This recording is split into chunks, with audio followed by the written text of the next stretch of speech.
Hello guys, welcome to my channel. It's Aniket here. तो आज हम देखने वाले हैं सिंपल स्ट्रेसेस एंड स्ट्रेंथ्स। आज के इस वीडियो में हम concept of stress and concept of strain ये दो टॉपिक के बारे में डीपली जानेंगे। तो firstly we learn about what is mean by stress. Stress mathematically stress में be defined as the force per unit area और उसका जो एसआई यूनिट होता है वो होता है न्यूटन पर मीटर स्क्वायर। अभी हम लोगों को ये तो मालूम है कि stress is nothing but it is the ratio of force per unit area और उसका एसआई यूनिट भी मालूम है, न्यूटन पर मीटर स्क्वायर, और वो हम एफ अपॉन ए से शो करते हैं। अभी आप लोगों को ये डाउट आ रहा होगा कि इस पर्टिकुलर पेज में ये डायग्राम क्यों बनी हुई है। इस डायग्राम के मदद से आज हम स्ट्रेस क्या होता है ये समझने वाले हैं। अभी यहाँ पे एक ऑब्जेक्ट है और इसके दोनों साइड में सम एक्सटर्नल फोर्सेस एक्ट हो रहे हैं जिसे मैंने पी से डिनोट किया हुआ है और ये पी एक दूसरे की तरफ उसे खींच रहे हैं, उसे पुल कर रहे हैं उस पर्टिकुलर ऑब्जेक्ट को। Let's an example. ये एक पेन है, ये एक ऑब्जेक्ट है। इस पेन के दोनों एंडिंग साइड में कुछ एक्सटर्नल फोर्सेस लग रहे हैं। इस साइड में एक एक्सटर्नल फोर्स है और इस साइड में एक्सटर्नल फोर्स है। जो दोनों साइड में एक्सटर्नल फोर्सेस एक्ट हो रहे हैं उसे मैंने पी से डिनोट कर दिया। ये पी से इधर की तरफ पुल कर रहा है, ये पी से इधर की तरफ पुल कर रहा है। अगर कोई भी ऑब्जेक्ट को उसके दोनों एंडिंग साइड से कोई भी एक्सटर्नल फोर्स अगर पुल करता है या पुश करता है तो उस पर्टिकुलर बॉडी में कुछ डिफॉर्मेशन परफॉर्म होता है। अब ये डिफॉर्मेशन होता क्या है? डिफॉर्मेशन ये होता है when a body subjected some external forces it undergoes it changes size and shape. मतलब किसी भी बॉडी के दोनों एंडिंग साइड में एक्सटर्नल फोर्सेस एक्ट हो रहे हैं और उस एक्सटर्नल फोर्सेस के कारण उस पर्टिकुलर बॉडी का साइज या शेप दोनों में हल्का सा चेंज आता है। हम उसे डिफॉर्मेशन कहते हैं या बोलते हैं वो पर्टिकुलर बॉडी डिफॉर्म हो गई है।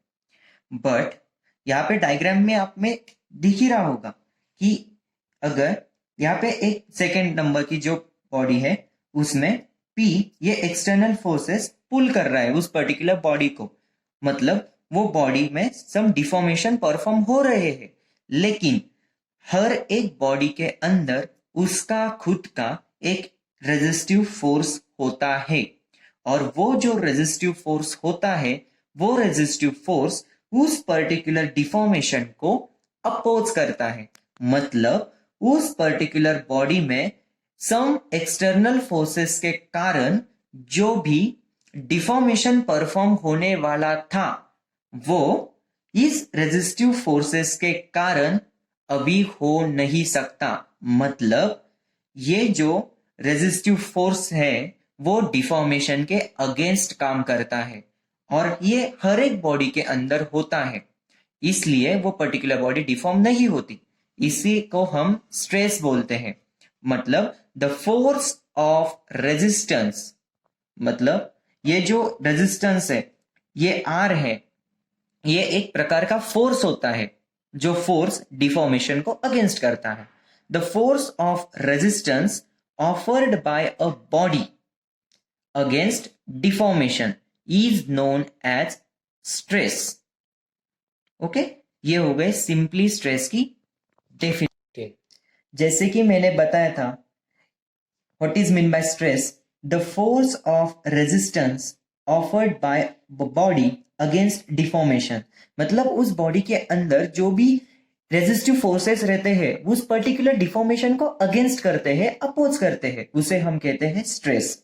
और डिफॉर्मेशन की डेफिनेशन इस ब्रैकेट में, when the body subjected to some external forces, अगर कोई बॉडी के ऊपर कोई एक्सटर्नल फोर्सेस एक्ट हो रहे हैं तो it undergoes changes the shape and size, तो वो बॉडी अपना शेप और साइज चेंज करती है, उसे हम कहते हैं डिफॉर्मेशन। अभी स्ट्रेस की अल्टरनेटिव डेफिनेशंस भी है। कौन सी? The internal resistance setup per unit cross-sectional area against deformation is known as stress or intensity of stress और direct stress। स्ट्रेस को हम इंटेंसिटी ऑफ स्ट्रेस भी बोल सकते हैं और डायरेक्ट स्ट्रेस भी बोल सकते हैं। Stress is denoted by sigma, जो स्ट्रेस होता है वो हम सिग्मा से डिनोट करते हैं। और हम लोगों को मालूम ही है stress is nothing but force per unit area, और इस केस में जो फोर्सेस एक्ट हो रहे हैं उस पर्टिकुलर बॉडी में वो होते हैं इंटरनल रेजिस्टिव फोर्सेस, और जो इंटरनल रेजिस्टिव फोर्सेस होते हैं वो हम आर से डिनोट करते हैं। तो सिंपली बेसिकली हमें क्या पता है, stress is nothing but it is the ratio of force per unit area, और इस केस में फोर्स क्या है, इंटरनल रेजिस्टिव फोर्सेस, वो आर से डिनोट करते हैं। So sigma is equals to R upon A.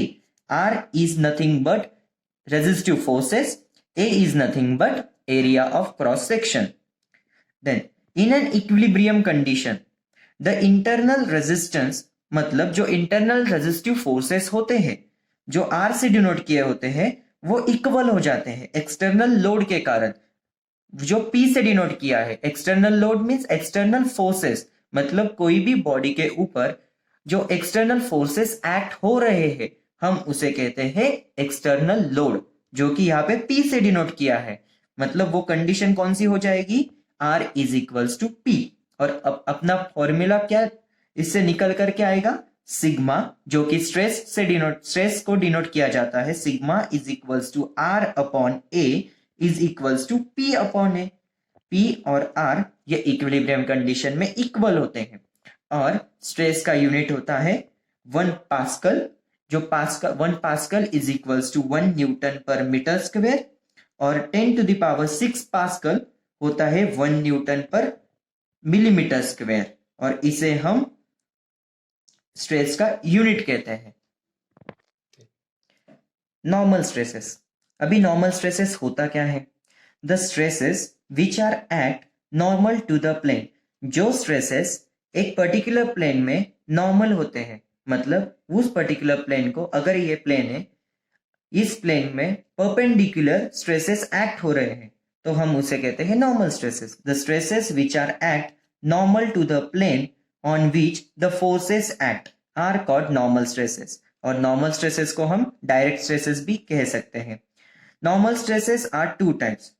First होता है टेंसाइल स्ट्रेसेस, सेकेंड होता है कंप्रेसिव स्ट्रेसेस। अभी टेंसाइल स्ट्रेस होता क्या है, कंप्रेसिव स्ट्रेस होता क्या है, वो हम देखेंगे। पहले tensile stress, when 2 equal and opposite pulls applied to a body and increases the length of the body. अभी ये एक बॉडी है, इस बॉडी के ऊपर 2 फोर्सेस एक्ट हो रहे हैं, P से डिनोट किए हुए हैं। व्हेन 2 इक्वल फोर्सेस और अपोजिट है, एक दूसरे को अपोज कर रहे हैं और एक दूसरे की तरफ खींच रहे हैं, मतलब पुल कर रहे हैं। मतलब when 2 equal and opposite pulls applied on the body, इसके वजह से इस पर्टिकुलर बॉडी की जो शेप और साइज है वो इंक्रीज होने वाला है और जो लेंथ है वो बढ़ने वाली है, उसे कहते हैं टेंसाइल स्ट्रेसेस।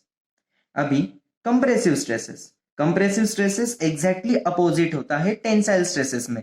टेंसाइल स्ट्रेसेस में हम पुल करते हैं, कंप्रेसिव स्ट्रेसेस में हम पुश करते हैं। मतलब when 2 equal and opposite pushes applied to a body and decreases the length of the body is known as compressive stress. For example, ये एक बॉडी है, इस बॉडी के ऊपर दोनों एंडिंग में एक्सटर्नल फोर्सेस एक्ट हो रहे हैं। पहला, अगर इस दोनों साइड में P फोर्सेस एक्ट हो रहे हैं और दोनों एक दूसरे को पुल कर रहे हैं, ये इधर की तरफ और ये इधर की तरफ, ये दोनों अपोजिट एक्ट कर रहे हैं। इसकी वजह से इस बॉडी की जो भी लेंथ होगी, सपोज इस बॉडी की लेंथ EL है, तो पुल करने के बाद DL होने वाली है। मतलब जो बॉडी है उसकी लेंथ में स्लाइटली चेंज आया EL से लेकर DL तक, वो हो गया आपका tensile stress. But in the case compressive stresses में दोनों फोर्सेस एक दूसरे की तरफ पुश करते हैं, मतलब इक्वल एंड अपोजिट। यहाँ पे भी केस सिनेरियो एक ही है, बट पुल्स की जगह पुश हो रहा है। इसके वजह से वो बॉडी की जो साइज है वो डिक्रीज होने वाली है, लेंथ डिक्रीज होने वाली है। इसके वजह से जो साइज और शेप चेंज होने वाला है उसे बोलते हैं हम कंप्रेस। तो अभी हम लोगों ने देखा कि स्ट्रेस होता क्या है, स्ट्रेस के टाइप्स देखे, normal stresses, again normal stresses के भी टाइप्स है, टेंसाइल स्ट्रेस, कंप्रेसिव स्ट्रेस। आगे हम देखने वाले हैं what is mean by strain. Strain is defined as the ratio of change in dimension to the original dimension of the member. Simply ये ratio होता है, change in dimension to the original dimension, और strain हम epsilon या E से, small ई से denote करते हैं। इसका कोई भी यूनिट नहीं होता बिकॉज ये एक पर्टिकुलर नंबर होता है, इसलिए strain is unitless, it has no unit. इसके भी टाइप पढ़ते हैं, tensile strain and compressive strain. अभी टेंसाइल स्ट्रेन, स्ट्रेन होता क्या है, सिंपली रेशियो होता है किसका, change in dimension to the original dimension. अभी टेंसाइल स्ट्रेस में क्या हो रहा था, when equal and opposite pulls, ये एक पर्टिकुलर बॉडी है, इस बॉडी को दोनों फोर्सेस अपने तरफ खींच रहे थे, इसके वजह से बॉडी की लेंथ बढ़ रही थी, मतलब बॉडी के साइज में स्लाइटली चेंज आ रहा था। मतलब अभी यहाँ पे टेंसाइल स्ट्रेन क्या होगा, the ratio of increasing length to its original length is known as tensile strain. मतलब जो पुल होने के कारण बॉडी में जो भी चेंजेस आ रहे थे, मतलब बॉडी की जो लेंथ इंक्रीज हो रही थी, वो थी चेंज इन डायमेंशन, और उसका रेशियो किसके साथ था, ओरिजिनल लेंथ के साथ। सेम कंप्रेसिव स्ट्रेन, अभी कंप्रेसिव स्ट्रेस में क्या हो रहा था, बॉडी की लेंथ जो है वो डिक्रीज हो रही थी, इसलिए कंप्रेसिव स्ट्रेन होता क्या है, the ratio of decreasing length to its original length is known as compressive strain. Compressive strain is equal to decreasing length to its original length. तो गाइज, इस पर्टिकुलर वीडियो में हमने आज क्या कवर किया, what is mean by stress, उसके types, what is mean by strain and उसके types. तो आने वाले वीडियो में हम कवर करने वाले हैं stress strain curve, then Hooke's law, modulus of elasticity, factor of safety and margin of safety. तो आपको अगर वीडियो अच्छा लगा है तो लाइक, शेयर, सब्सक्राइब जरूर कीजिए। कमेंट्स में आपके कुछ डाउट्स हुए तो प्लीज कमेंट्स कीजिए। Thank you.